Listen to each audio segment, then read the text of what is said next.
semana pasada, probablemente toquemos un par de temas que vieron la semana pasada. Vamos a tratar de hacer este tema un poquito más amplio. Mi nombre es Carla Silva, yo soy médico internista, médico pediatra, egresada de la Universidad Autónoma de Baja California y mi formación de especialidad la realicé en la institución Médica Sur en la Ciudad de México. La invitación hoy es... ¿Un poquito más? ¿Sí?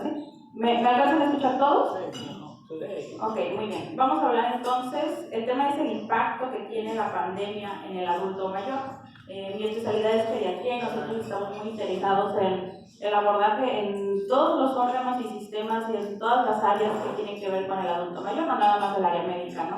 El área psicológica, el área afectiva, el área social, el área económica. Todas estas que tienen un impacto en la calidad de vida del adulto mayor, porque lo más importante del envejecimiento es hacerlo bien, hacerlo de manera exitosa. Ese envejecimiento exitoso es diferente para cada persona, pero lo que queremos es calidad de vida al final de cuentas. Vamos a recordar un poquito, en diciembre del 2019 empezamos a escuchar, al menos nosotros los mexicanos en las noticias, esta información que salían en las cadenas internacionales sobre un nuevo virus que venía de China, que la gente se estaba enfermando, que se estaban preocupando un poquito los especialistas, la CDC, la OMS sobre este nuevo virus, y al menos en mi experiencia yo veía las noticias y pensaba, pues ok, está bien, un nuevo virus, una nueva enfermedad, una más para el catálogo de enfermedades infecciosas que tenemos, pero creo que ninguno de nosotros imaginó el cambio que iba a dar nuestra vida con esa simple noticia que estábamos escuchando durante diciembre, enero, febrero. Y resulta que a finales de febrero, principios de enero, el virus llegó a nuestro país. El primer caso registrado de infección por COVID-19 en Baja California se presentó en marzo del 2020 y fue cuando cambió por completo nuestro estilo de vida, ¿no? Mucha incertidumbre, incluso los que saben, los expertos, los que sabían o los que sabían un poquito o empezaban a saber, o al menos los que tenían la obligación de saber, no sabían qué hacer al respecto, no sabían qué medidas tomar, no sabían cómo hacerlo, y creo que nadie imaginaba el impacto a largo plazo que iba a tener este virus, ni lo largo que se iba a volver todo esto, ¿no? La primera estrategia fue: hay que distanciarnos porque no sabemos qué está pasando, hay que tratar de aislarnos, y yo creo que la mayoría de nosotros pensamos, ok, le voy a echar muchas ganas estos 2 meses, un mes, estas semanas que me tenga que aislar y luego ya retorno a mi vida normal. Y nos dimos cuenta que esto no fue así. A principios del 2020, para cuando el virus había llegado a nuestro país, la OMS ya había declarado este virus como una pandemia, y nos empezamos a dar cuenta que era un virus que se contagiaba mucho, que era muy fácil contagiarnos. Y no nada más era muy fácil contagiarnos, sino que daba enfermedades graves en algunas personas. No era una simple gripa, no era una enfermedad que me podía hacer acabar en el hospital o que incluso podía comprometer mi vida, mi función, mi calidad de vida. Y aparte el otro factor, ¿no? Si yo me enfermo, los que están a mi alrededor, mi familia, mis amigos, mis papás, mis hijos.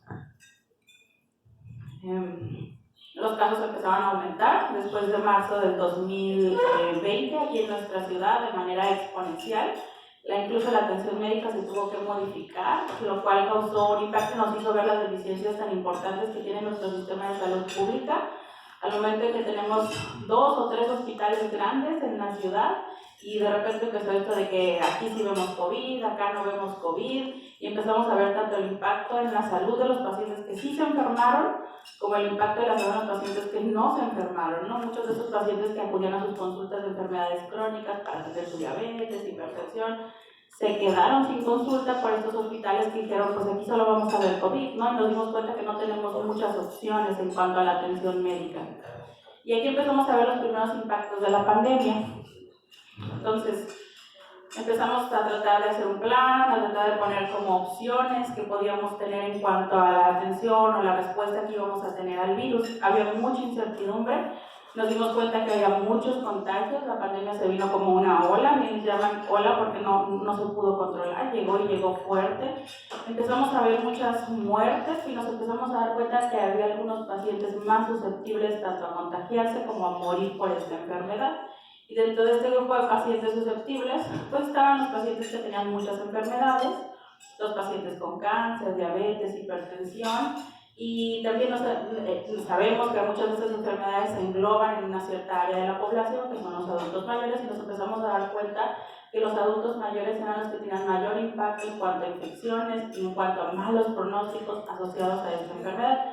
No eran los únicos, pero fueron los que nos asustaron mucho desde el principio, y vino toda esta idea de al adulto mayor lo vamos a aislar, lo vamos a dejar en casa, no lo visiten, nadie le hable, tenemos que cuidarlo, evitar a toda costa que se enferme, probablemente con las mejores intenciones del mundo, desde el fondo de nuestro corazón, y probablemente pensando que esto iba a ser un par de semanas, un mes, y después íbamos a retomar nuestras actividades, nuestras reuniones, las visitas, las atenciones médicas, ¿no? Pero nos dimos cuenta que esto no fue así, entonces empezamos a ver impacto no nada más al corto plazo, ¿no? Sino a largo plazo en cuanto a este grupo de población. Claro que los estragos de la pandemia los hemos sentido a todos los niveles, pero nos vamos a enfocar sobre todo en este grupo de la población, porque nos hemos dado cuenta ahorita que al intentar cuidarlos tanto también hemos llegado un poco a perjudicarlos, ¿no? A cambiar su estilo de vida, su calidad de vida y su pronóstico, no nada más por la enfermedad, sino por este aislamiento tan importante. Como no tenemos un tratamiento, como no tenemos una pastilla para prevenir, como si yo me enfermo sé que no hay una pastilla que me pueda solucionar el problema, pues nos vimos un poquito exagerados, ¿no? Nos dimos cuenta que en los adultos mayores, sobre todo en aquellos que tenían muchas enfermedades o que tenían algunas enfermedades descontroladas, las enfermedades eran más severas, usualmente terminaban en el hospital, terminaban utilizando oxígeno, y las implicaciones que esto tiene, ¿no? El dejar de moverme, el que se me quite el apetito, el que no quiero comer, el perder músculo, el desacondicionarme, el perder fuerza, el que yo caminaba muy bien y después de esta infección salí sin caminar, ¿no? Salí en silla de ruedas, ya no pude comer, ya no tenía apetito, ya no tenía ánimo, ya no tenía fuerza. Y vimos que las muertes se concentraron sobre todo en este grupo de la población, en los adultos mayores. Teníamos 5 pacientes, 4 eran adultos mayores y 3 fallecían, ¿no? La mortalidad se empezó a ver muy alta, y no nada más en nuestro país, incluso en países con mejores sistemas de salud. Sobre todo al principio, porque no entendíamos muy bien el virus y porque no teníamos la vacuna. Pero después de esto, los pacientes adultos mayores que se enfermaban de manera leve, severa o severa, que se hospitalizaban o no se hospitalizaban, que utilizaban oxígeno, también tenían síndromes después del COVID, estas secuelas con las que tenían que vivir y que habían deteriorado muchísimo la calidad de vida. No nada más el impacto que tiene la enfermedad, sino el impacto que tiene la enfermedad después de que superamos la enfermedad, que no es tan fácil de revertir. Y es aquí donde me gustaría dividir un poquito el impacto de la pandemia entre aquellos que sí se enfermaron y no se enfermaron, ¿no? Algunas de las secuelas o consecuencias las experimentamos todos, nos hayamos o no nos hayamos enfermado, y algunas de las consecuencias más severas, pues, que son en aquellos pacientes que ya se enfermaron. No sé si podamos hacer un ejercicio, aquí me puedan levantar la mano las personas que ya se enfermaron de este virus en el transcurso del año y medio pasado. Creo que son pocas, que bueno, me da gusto. La intención siempre es prevenir. Ahorita tenemos medidas de prevención muy importantes de las que vamos a platicar. Entonces vamos a tratar de dividir un poquito el impacto de los que se enfermaron y los que no se enfermaron, porque las consecuencias no han sido nada más para aquellos pacientes que se enfermaron. Los que sí se enfermaron y lograron sobrevivir la enfermedad han tenido consecuencias importantes, ¿no? Hay algo que ya la OMS ha definido como el síndrome post-COVID, y lo experimentan no nada más las personas que tuvieron la enfermedad severa, no nada más yo que estuve en el hospital con oxígeno intubado, incluso aquellos pacientes que tuvieron el virus, que se enfermaron de una enfermedad leve, de una enfermedad de que yo nada más tenía dolor, cansancio, tienen estos síntomas después de que sobreviven la infección, que como no estamos acostumbrados a un virus tan severo con tanta respuesta a nivel de todo el cuerpo, incluso nos ha sido difícil de identificar. Por ejemplo, pacientes que solo experimentaron pérdida del olfato, y ahorita en el seguimiento que hemos hecho de estos pacientes, incluso después de 6 meses, 12 meses de seguimiento que ya llevamos del virus, vemos lo más común en este síndrome post-COVID es cansancio. Yo tuve el virus, yo me enfermé, no me fue tan mal, a lo mejor sí me fue mal estuve, pero 12 meses después sigo muy cansado. No logro recuperar las pilas, sigo con mucha debilidad, con mucha fatiga, no me quiero levantar, todo me molesta, me pesa, como que perdí las energías, ¿no? Y en esa médica decíamos, bueno, pero ¿por qué? Si ya lo superó, si una gripe usualmente no nos deja estas secuelas, ¿no? Pero nos dimos cuenta que las secuelas del virus son largas y son importantes. Otros síntomas que permanecen después de haber superado la enfermedad, incluso las enfermedades leves, es esta sensación de falta de aire. Mi oxígeno está bien, yo ando haciendo una actividad que antes realizaba como si nada y ahorita siento dolor de pecho, siento que me falta el aire, no la puedo realizar como la realizaba antes y ya pasaron 6 meses de la infección. La pérdida del olfato y del gusto puede permanecer y esto tiene consecuencias importantes en cuanto al aporte de alimentos, a cómo me sabe la comida. La comida tiene que saber rica para poderla comer. Si no nos sabe, si no nos da apetito, pues no queremos comer y esto se vuelve una cascada muy importante, sobre todo en el adulto mayor. Un adulto mayor que no se nutre bien va a perder peso, pero va a perder peso de la forma mala, no a expensas de la grasita, sino va a perder peso a expensas del músculo. Y un adulto mayor que pierde el músculo es un adulto mayor que se vuelve débil, que camina más despacito, que camina más frágil, que es más propenso a caídas. Entonces, casi en el 30 al 40% de las personas que tuvieron durante su enfermedad pérdida del olfato, en muchos de ellos permanece y esta sensación desagradable de los alimentos o pérdida de la percepción de los alimentos puede permanecer y esto trae consecuencias. La tos en algunos pacientes ha durado 6, 8 meses, este síntoma tan desagradable, tan desgastante, que no nos deja dormir, que nos cansa, que nos da dolor de pecho, que no nos deja ni platicar y luego ya ahorita cualquier persona tose y todo el mundo voltea a vernos feo, ¿no? Es un síntoma que puede permanecer.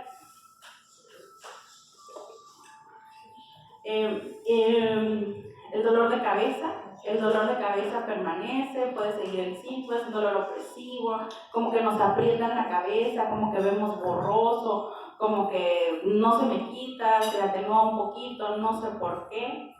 Los dolores de las articulaciones también pueden quedar después de la enfermedad, todo esto como parte de este síndrome post-COVID, me sigue doliendo todo, me duelen las rodillas, las manos, los codos, los hombros, a pesar de que ya no estoy enferma. Y todo esto condiciona deterioro de la función, todo esto condiciona que, ok, me enfermé, ok, sobreviví, pero ¿cómo sobreviví o cómo sobrellevo esta supervivencia de la enfermedad? Me quedé sentado porque me falta el aire, porque estoy cansado, porque no tengo apetito, porque estoy perdiendo peso.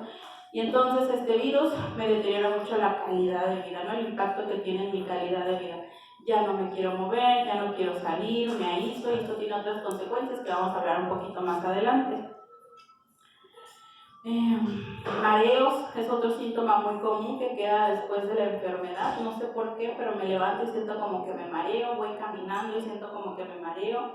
Todos estos son síntomas que pueden permanecer después de la enfermedad. A pacientes que quedan con diarrea también, lo que condiciona que ya no puedo comer cualquier cosa, ya no estoy comiendo tanto, estoy yendo mucho al baño, ya no quiero salir. Los problemas de memoria es una secuela a largo plazo que estamos viendo en aquellos pacientes, sobre todo aquellos que utilizaron oxígeno después de una enfermedad. Empezamos a notar como olvidos, dificultad para concentrarme, para acordarme a qué venía, qué iba a hacer, dónde dejé esto, hacia dónde iba en aquellos pacientes que se enfermaron incluso con una enfermedad leve, ¿no?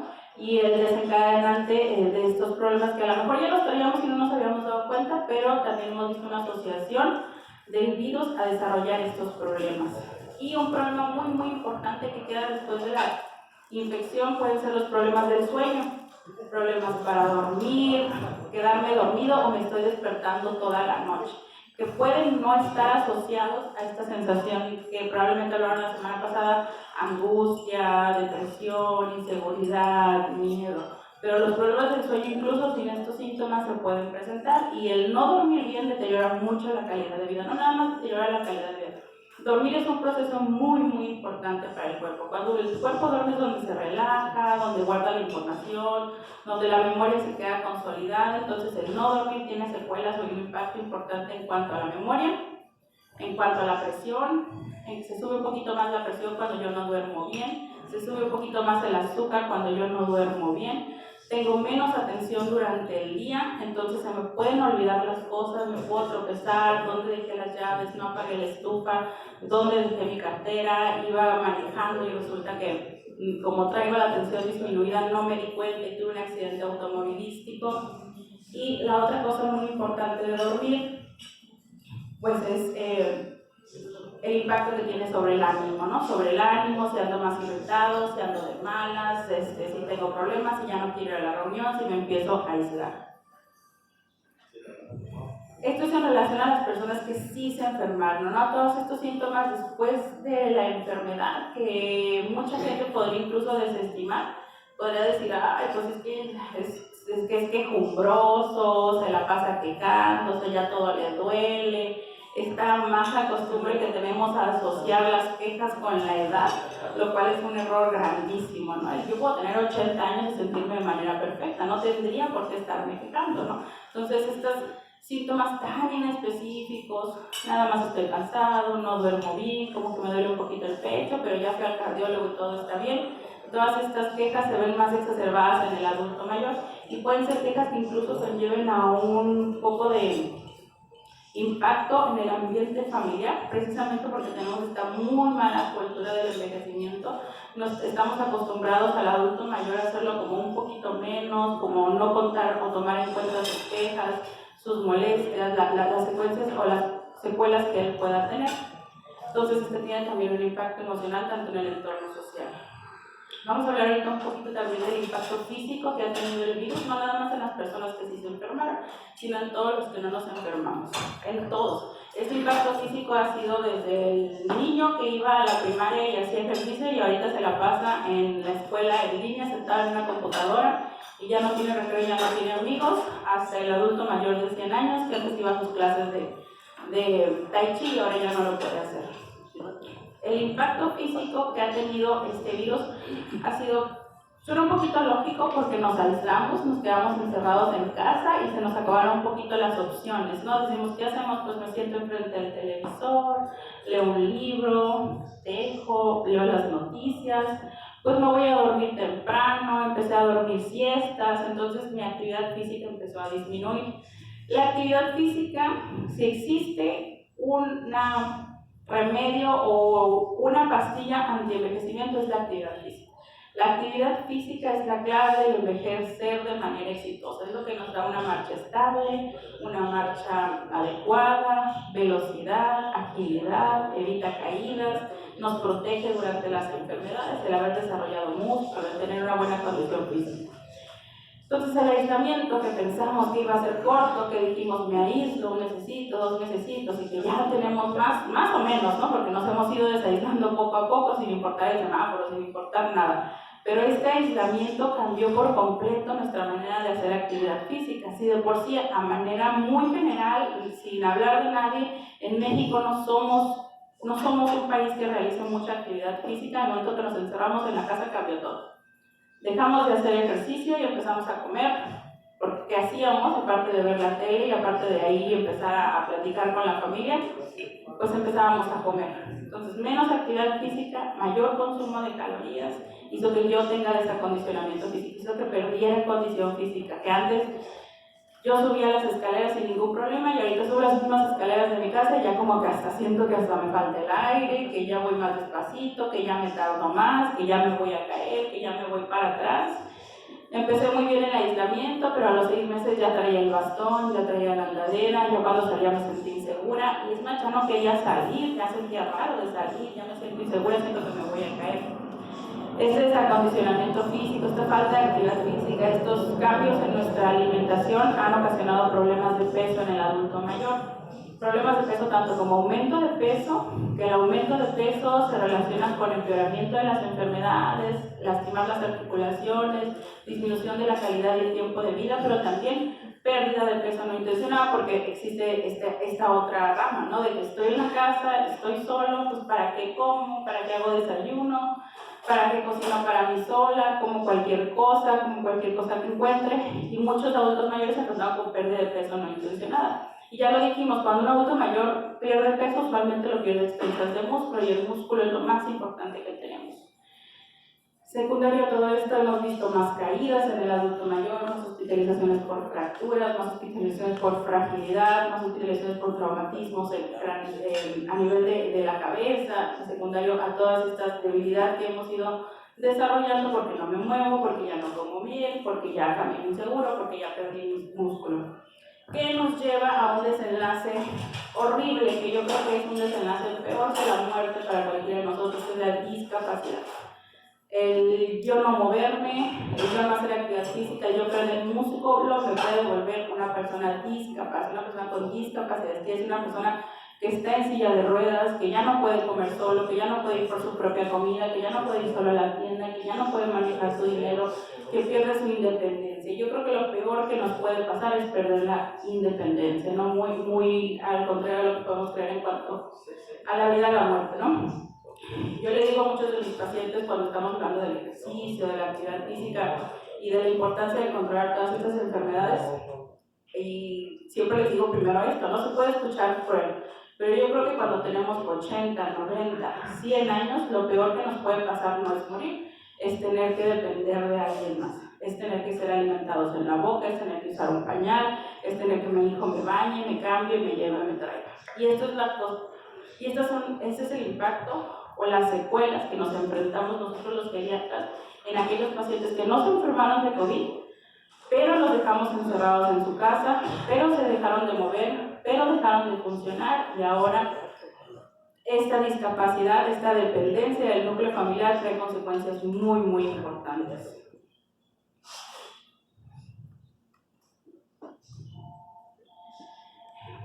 También tenemos el otro aspecto, el impacto mental, que yo supongo que lo comentaron muy a detalle la semana pasada, no estaba muy enterada de esa plática la semana pasada, pero al menos en geriatría los datos son, los problemas tanto de ánimo como de ansiedad suelen ser un poquito un tabú, suelen ser algo que el paciente no suele discutir en la consulta, y es algo que nosotros los geriatras estamos muy acostumbrados a tratar de escarbar y de sacar en los pacientes por el impacto tan importante que tienen en la calidad de vida.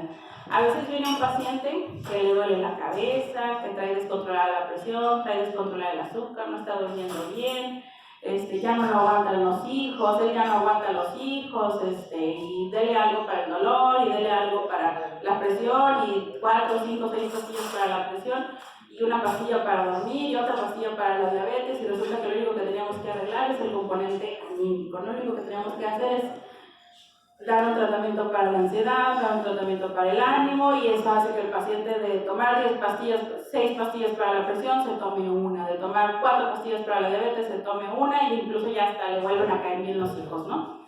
Entonces, el impacto emocional o mental que ha tenido la pandemia es real.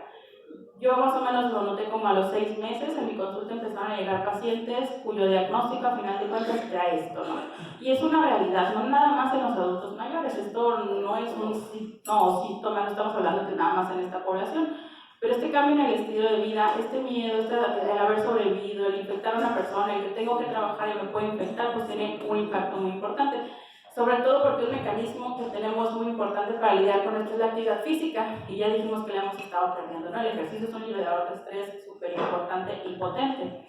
Pero ahorita que ya tenemos más información, nada más para darnos una cuenta en cuanto a números, dicen los americanos, que es la información más confiable que tenemos nosotros los mexicanos, que más o menos entre el 40 al 45% de las personas, no nada más los adultos mayores, han desarrollado sensación de soledad asociada a este aislamiento, asociada a esta pandemia.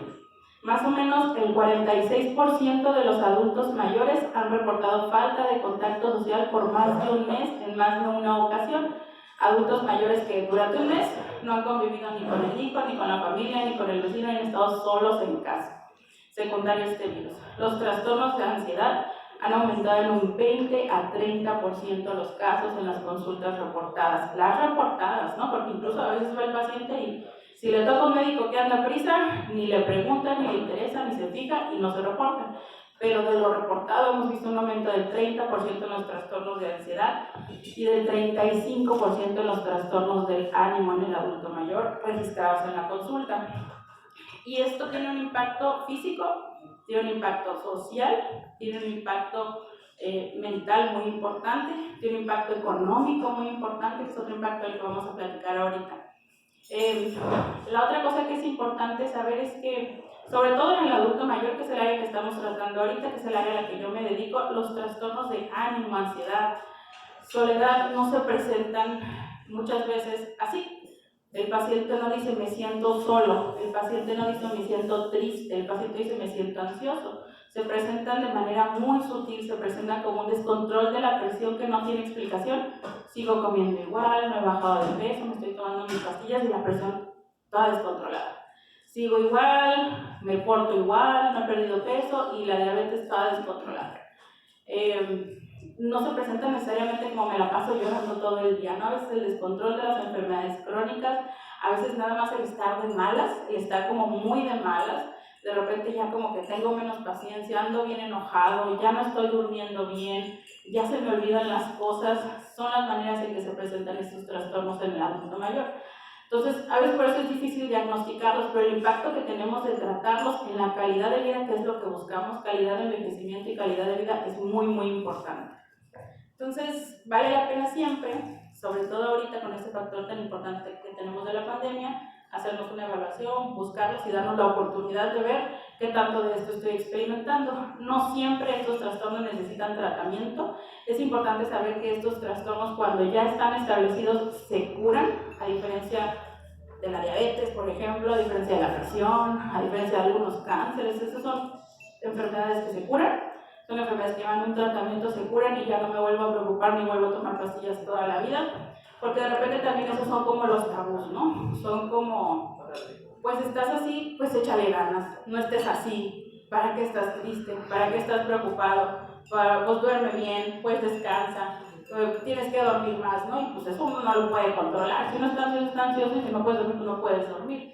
Pero el impacto que tienen en tratarlos y en resolverlos es muy importante, ¿no? Yo les digo a mi paciente, cuando ya hacemos este diagnóstico y yo quiero que esta persona se dé la oportunidad de recibir este tratamiento porque va a tener un impacto importante, le digo, esto es como si yo te dijera, tienes diabetes, el tratamiento es échale ganas, no tengas diabetes, piensa que no tienes diabetes y no vas a tener, pues no, ¿verdad? Eso no se va a curar así. Como si yo le dijera, ¿sabes que tienes cáncer? Pues piensa que no tienes cáncer porque quieres, échale ganas, piensa que no lo tienes, pues no. Cuando tenemos enfermedades tenemos que tratarlas, ¿no? Porque la consecuencia suele ser muy importante. Y el otro impacto muy importante, que a veces no lo medimos, o a veces no lo tomamos en cuenta, a veces lo minimizamos, pero que tiene la igual importancia, es el impacto económico que ha tenido la pandemia. Muchos de los adultos mayores tenemos, ya lo dijimos, ¿no? Una mala cultura del envejecimiento en México. No lo planeamos, o cuando lo planeamos no tenemos las herramientas para hacerlo como quisiéramos, ¿no? O sea, llega a cierta edad y pierdo mi trabajo y a lo mejor tengo la suerte de tener una pensión, pero esa pensión no es suficiente para darme la calidad de vida que me merezco. Pero así es aquí, ¿no? Así es la cultura. Y entonces muchos de los adultos mayores incluso tienen todavía los 65, 70, 80 años trabajar, pero luego con las manos en la cintura dijimos, no, pues no pueden trabajar, tienen que quedarse encerrados en su casa porque les puede dar el virus y se pueden morir. ¿Y qué hicimos, no? ¿Cómo les ayudamos? Le dijimos, enciérrate, no me hables en un mes, en 2 meses y ya esto es para salvar tu vida, ¿no? Pero estos no nada más se quedaron aislados, no nada más se quedaron desacondicionados. Muchos se quedaron sin comer, muchos perdieron su trabajo, muchos perdieron su estímulo social, económico que tenían para sobrevivir, y esto entonces se vuelve una cascada, ¿no? Todo ayuda a lo otro, luego viene la siguiente consecuencia y la siguiente consecuencia. Lamentablemente no tenemos una cultura, pero lo vimos incluso con los empacadores de los mercados, ¿no? Les dijimos, no puedes trabajar porque eres un adulto mayor y te vas a enfermar y es mi responsabilidad que no te enfermes. Pero pues y ahora, ¿cómo vas a comer? ¿No? ¿Cómo vas a mantener a un nieto, o una esposa, o una familia? Este es un impacto importante que no hemos logrado medir, pero el impacto económico en el adulto mayor en cuanto a la pandemia ha sido muy grande, ¿no? Cerramos el hospital, entonces ya no puedes ir a consulta y estamos comprando, todo el dinero se nos está yendo en comprar medicamentos para los enfermos de COVID, que la sedación, que este y que el otro, y entonces ahí está tu receta con 10 medicamentos y resulta que en la farmacia te dan 3. ¿Y cómo le vas a hacer con los otros 7 medicamentos? Pues cómpralos, pues búscalos, pues tú sabrás, ¿no? Y ese es un impacto que no hemos podido medir, pero que ha tenido repercusiones tanto físicas como emocionales, como sociales. Y todas estas cosas se van a seguir desarrollando. ¿Y cuáles son las consecuencias de todos estos impactos? lo que empezó en un simple aislamiento social ha tenido ramificaciones y consecuencias bien importantes que no supimos medir, que no supimos entender y que apenas estamos viendo o estamos midiendo o nos estamos dando cuenta. El deterioro en la calidad de vida, que es la consecuencia final, pero hemos visto un aumento en la tasa de suicidios, no nada más en el adulto mayor, en todas las edades, un aumento en las hospitalizaciones, sobre todo en el adulto mayor, ya sea por complicación de las enfermedades que ya tenían o nuevas enfermedades desarrolladas durante la pandemia, o asociadas a los problemas mentales y físicos, o porque no hubo dinero para comprar un medicamento, o porque se desacondicionó y se cayó, pero el aumento de las hospitalizaciones que pueden llevar a un aumento del deterioro de la calidad de vida, de la discapacidad y la muerte, y los problemas asociados a la memoria.